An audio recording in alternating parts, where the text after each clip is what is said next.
From Hollywood, it's time now for Bob Bailey as Johnny Dollar. Dave Borger, Johnny, Marine and Maritime Casualty. Hiya, Dave. Awful. I'm in mourning, Johnny, for Molly Kay. Oh, sorry, Dave. You have my sympathy. Save it. This is money, not sentiment. We had her insured for a cool $500,000. You mean dames come that high these days? No, but a rusty old tub of a freighter does. What happened? She steamed out of San Francisco Bay bound for Yokohama. 20 miles off the Golden Gate, she upended and departed this world forever. Real sudden, huh? Too sudden. I don't like sudden things. Why don't you fly out there, Johnny? Take a look at the remains. Sure, as long as you're willing to pay for it. You're hired, but be careful. Don't get yourself killed. While I'm on an expense account?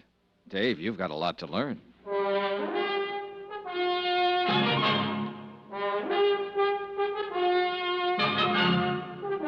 Tonight and every weekday night, Bob Bailey in the transcribed adventures of the man with the action-packed expense account, America's fabulous freelance insurance investigator. Yours truly, Johnny Dollar.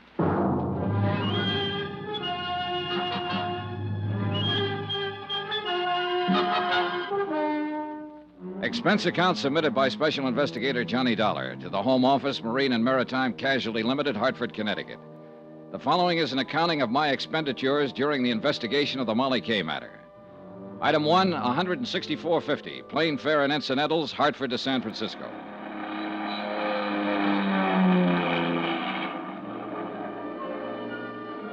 It was mid-morning when I landed, and the city on the Seven Hills glittered under the bright sun like a fabulous hoard of jewels.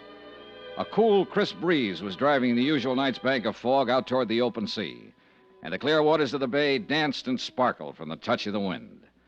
It was a day and a place that felt lusty with life and the joy of living. And yet 36 hours before, the freighter Molly Kay with a crew of 43 men had steamed out across this same bay, passed under the high arch of the Golden Gate Bridge, and disappeared into the gray oblivion of the Pacific, gone down to her death. Item 2, $1.55, local transportation. Limousine to my hotel, where I barely had time to check in, then a taxi down to the foot of Market Street, where Harbor Master Tim O'Rourke, a grizzled old veteran of the port, was about to preside at a preliminary board of inquiry in the ferry building. All right, boys, all right, let's have it quiet. Now, all of us know what we're here for, but just to make it official, I have to announce that this is the preliminary hearing of a board of inquiry investigating the loss by sinking of the vessel Molly Kay. Needless to say, for you that know me, the proceedings are going to be pretty informal. Yeah, you can be sure of that. All right. Now, the bare facts seem to go something like this. The Molly Kay cleared her berth at Pier 29 at 10:12 p.m. night before last. Destination, Yokohama. Primary cargo, grain. The Molly Kay was a steel-hulled Class C freighter, oil-fueled, with a steam turbine drive. She was under the command of her owner, Captain Edgar Brawley of San Francisco. Now, is Captain Brawley present? I am. But if you're expecting me to testify Later, Captain, later. All right. At 10:38, the Molly Kay dropped her pilot and proceeded on out to sea. Fog conditions were reported at the time as medium to dense. Then at 12:49 a.m., the radio operator on duty at the Point Bonita Coast Guard station picked up the first distress signal. Now I'll call the first witness, the officer in charge of the rescue operation, Lieutenant Commander Barton Fields of the United States Coast Guard. Will you take the witness chair, Commander? Now raise your right hand, Commander. Do you swear the testimony The you're about inquiry to moved give along, is the whole truth, but not and much nothing but came the out that truth, wasn't so help already you? known. The Coast Guard commander testified that 5 minutes after the first distress call, the Molly Kay had sent a second SOS, stating she was sinking rapidly by the bow. According to the message, the vessel had struck a submerged derelict. The captain and crew had taken to the lifeboats, and 2 of these were picked up immediately. A third boat, missed in the heavy fog, made shore and beached under its own efforts. Now, according to this report, 2 men, William Mack, machinist, and Benny Wong, steward, are still missing. Now, further search has now been abandoned, and these men are presumed to be dead. I think that's all, Commander. Thank you. Now, Now, will radio operator G.A. Beck take the witness chair? While the testimony went on, I studied the teletypes from the home office that I'd picked up at the hotel. Again, nothing much that wasn't already known, with a few exceptions. A stray fact or two, a couple of odd details, nothing else. But the seeds of suspicion are pretty small, and if they're kept well watered, sometimes they grow up into nice, tall, blooming hunch plants. Then Chairman O'Rourke called the witness I was most interested in. Will Captain Edgar Brawley please take the chair? The man who stood to collect $500,000 if the sinking was legitimate. But I was pretty sure it wasn't. Raise your right hand, Captain. Do you swear that the testimony you are about to give is the whole truth and nothing but the truth? I do. You can sit down.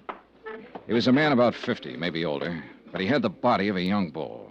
Hard, stubborn, belligerent. He figured to be a tough lad to tangle with in court or on the deck of a ship. Now, Captain, will you tell us what happened in your own words? Starting where? From the time you dropped the pilot.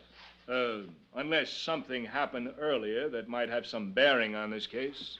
There wasn't nothing happened earlier or later that got any bearing on it. We hit a submerged derelict, that's all. Now, what more do you want to know? Your story, Captain. Just for the record. Be no different from what you've already heard from all the rest of them here. This is an official board of inquiry, Captain, whether you like it or not. I'll be the judge of what's important and what isn't. Yes, sir. Well, after we dropped the pilot, I set a course north 77 west, aimed to bring us into the main shipping lane by daybreak. Then I assigned the watches, had the deck gear stowed away, opened the trip log, got ready to settle down for the night's run. Normal procedure, in other words. That's what I told her. There wasn't nothing that was Go any on bit- with your story, Captain. My first officer took over the bridge, like he already told you he did, and I went to my quarters. What was the weather like at the time? Same as it'd been all evening, so foggy you couldn't see 100 feet from the bridge. And you took all the usual precautions prescribed for such a condition? Of course. Go on. Well, it was a while before midnight. I was still in my quarters, awake in my bunk when she hit. It was a big crash, like a torpedo had took us, and the lights went out. We started losing the headway, and a couple of minutes later, the engineer cut the engines and pulled his fires. Water had busted right through number 1 and number 2 bulkheads and was rising fast in the boiler room. Must have ripped half the bottom out of her. What did you do next? I called the engine room gang on deck, and, well, then I give the order to abandon ship. She sank less than 10 minutes after we got the boats off. Well, I guess that's about the size of it. Submerged derelict in the shipping lane. It was an accident, pure and simple. All right, Captain. I guess there's nothing Mr. more Chairman. we can... Mr. Dollar? I wonder if I could have your permission to ask the captain a few questions. Well, it's kind of unusual, but like I said, this is an informal hearing, so, Captain Brawley, Mr. Dollar is a special investigator for the insurance company that holds the policy on your ship. His position here is unofficial, of course, and you're under no obligation.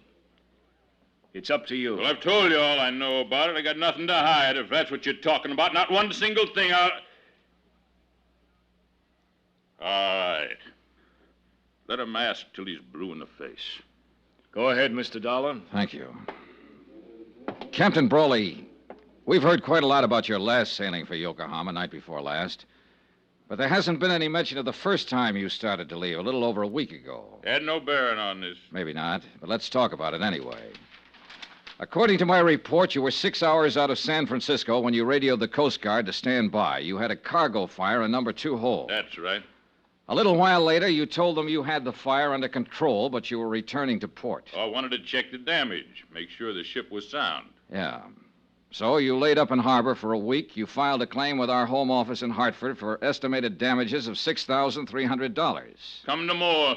But when the company appraiser called at your office on Pier 29, you refused him admittance to the ship, and an hour later you wired Hartford and canceled your claim. That's right. A $6,300 loss, fully covered by insurance, and you suddenly decided not to make any claim for it? I'd have lost more if I had claimed it. How do you figure that? Because I had found out that I'd have to lay up here for another 2 weeks while that sneaking company of yours checked the facts, as they called it. I had a cargo on board. I had a delivery date ahead of me. Couldn't afford to waste 2 weeks. What caused the fire? I don't know. Who found it and reported it? Man named Bill Mack. All right. He was one of the 2 men that drowned when the ship went down. What of it? What are you trying to make out of it? All right, let's quiet down now. Let's have order in here. Now, at the time of the accident, Captain, the sinking, we're led to believe that it was a little foggy out that night. You doubt it? No, not in the least. That's why I can't quite understand how you managed to see that submerged derelict. I didn't see it. Then who did? Nobody, as far as I know. That fog, you couldn't see your hand in front of your face. There was no fog the next day. The Coast Guard searched the area for hours, and they didn't see it either. Well, it probably sunk when we hit it. Just what are you getting at, Dollar? How do you know there was any submerged derelict, Captain? What do you mean? You said there was a big crash. All the crew members described the accident as a sudden hard shock. In fact, one of them, Mr. Hawkins there, who was up forward on bow lookout, said it felt like a blast, like something... No, you don't. Oh, no, you don't. Mr. Hawkins. I didn't say it was no blast.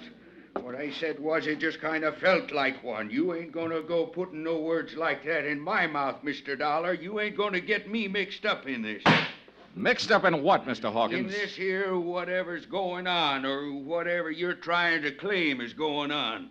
I just don't know nothing about it, about anything. And I just don't want anybody putting words in my mouth, that's all. Claiming I said something I didn't. Well... Just what exactly is it you're hinting at, Mr. Dollar? Not hitting, Captain. I'm saying it. I don't think there was a derelict. I think the Molly K was sunk by an explosive charge placed in a hole. Are you accusing me of that? I'm not accusing anybody, not yet. All right, now let's settle down. Are you saying I'd sink my own ship just to collect a few lousy bucks worth of insurance? I don't know who did it, Captain Brawley, but I'm going to find out. And whoever it was, they're in it up to their neck. 2 men died when the Molly K went down, so this thing's a whole lot worse than just a crooked insurance racket. It's a case of cold-blooded murder.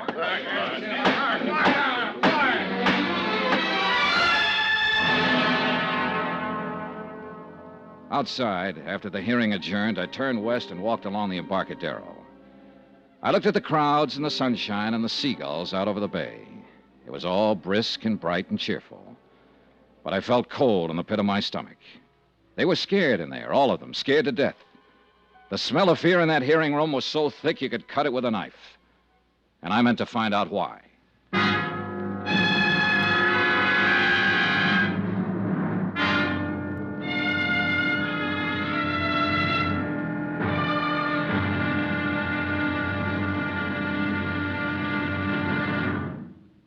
Now, here's our star, Bob Bailey, to tell you about tomorrow's episode of this story. Thanks. Tomorrow night, a strange girl and a strange threat.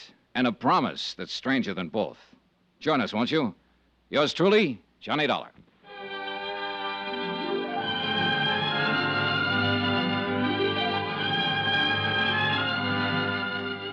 Yours truly, Johnny Dollar, is transcribed in Hollywood. Written by Les Crutchfield, the entire production is under the direction of Jack Johnstone. Be sure to join us tomorrow night, same time and station, for the next exciting episode of Yours truly, Johnny Dollar. Roy Rowan speaking.